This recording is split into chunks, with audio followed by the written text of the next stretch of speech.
Happy Good Friday, friends. My name is Tyrenda, and I am a wedding and engagement photographer located in Northern California. I almost said Southern because I'm kind of all over the place, and I actually do weddings all over the United States, and it's absolutely my passion.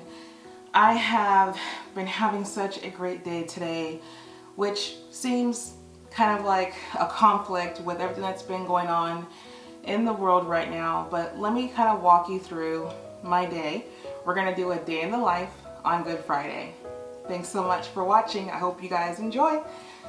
Okay, so I start my morning off with a daily devotional, and on Good Friday, I woke up this morning thinking, what's good about Good Friday? Like, it's the day that he was crucified on the cross. It's the day that, you know, he was taunted and laughed at and teased. And so when I got into my word this morning, when I started my daily devotional, we started out in the book of Psalms, chapter 22, where David was calling out to the Lord like, I need you right now. Where are you? These people hate me. They want to prosecute me. They tease me. They stone me. They do all these things.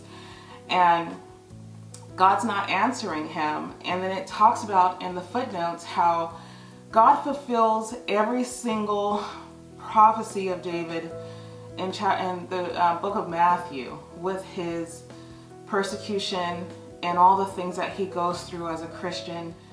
You know, that devotional to me meant so much more to help me understand that Good Friday isn't about necessarily today, but Good Friday is about what's to come. As a Christian, we know that we're not dwelling on the persecution. We're focusing on the resurrection. And so we know what's coming. And so today he died on the cross for me, for like all these crazy things that I do, you know, and say and sins, and, you know, when I'm falling short, he paid that price for me. And so this morning's daily devotional just like meant so much more to me than anything. And this Good Friday is so different than any other Good Friday that I've ever had in my, I'm not gonna mention the amount of years, but I'm getting a chance to spend time with my son and my husband that I would have never had not a shelter in place but be put in place. It's not ideal. Not being able to fellowship with my sisters and brothers in Christ, not being able to hold someone's hand or hug them, or even, you know, spend time with my mom on this Good Friday. It's hard, but I have found joy in the small things. You know, a cup of coffee in the morning as I prepare my mind and my heart to hear from the Lord. Being able to see my son interacting with my husband and our dogs, and just knowing that God is keeping him safe and protected. I'm able to, you know, jump online and get some work done and still be able to connect in positive ways with people who are on fire and want to continue grinding in their businesses, even though they don't know what it's going to look like 6 months from now. Nobody knows what the economy is going to be doing, but staying focused in ways that allow me to take my focus off of the fear. We're afraid, and there's nothing wrong with being afraid. But the bottom line is, like, when you take a second and just grab your phone and pull out your phone and connect with someone who wants to see you win as much as you want to see them win, like, that's what's really important, you know? Every day I try to spend some time clearing my mind, not just with my daily devotional, but I do spend a little bit of time maybe doing some stretching or some exercises. Maybe even throwing on a YouTube yoga class. Trust me, like, I am terrible at it, but it makes my body feel so amazing.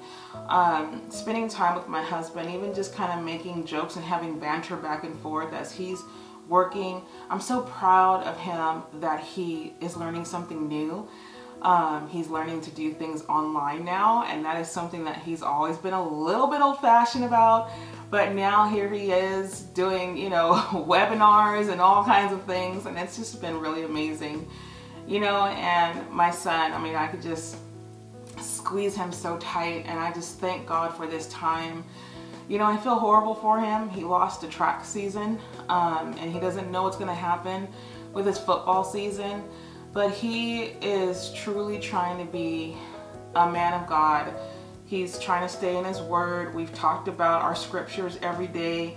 You know, we don't know what's going to happen with the football season, and he's being recruited by different schools. And what a blessing that even though we don't know what the outcome is, like, he still could have his college paid for and like be able to continue pursuing his passions. And so, listen, friend, we don't know what's going to be going on, but if you can take a minute and spend time with someone that you love, you know, it's like we can't hold hands. We can't do these different things with strangers or with people we haven't been sheltering in place with. But when you have teenagers in the house, it could be challenging to come together. But when you do it well. I am so glad I'll be able to pass this video on to my son, which he'll be able to show his son or his daughter or his wife or whatever God blesses him with. Just knowing that this is how we spent our Good Friday in 2020, and 15, 20, 30 years from now, what will that life look like then? So thank you so much for watching. I hope that you enjoyed this day in the life in the Pentecost household with Ty Pentecost Photography. Thank you.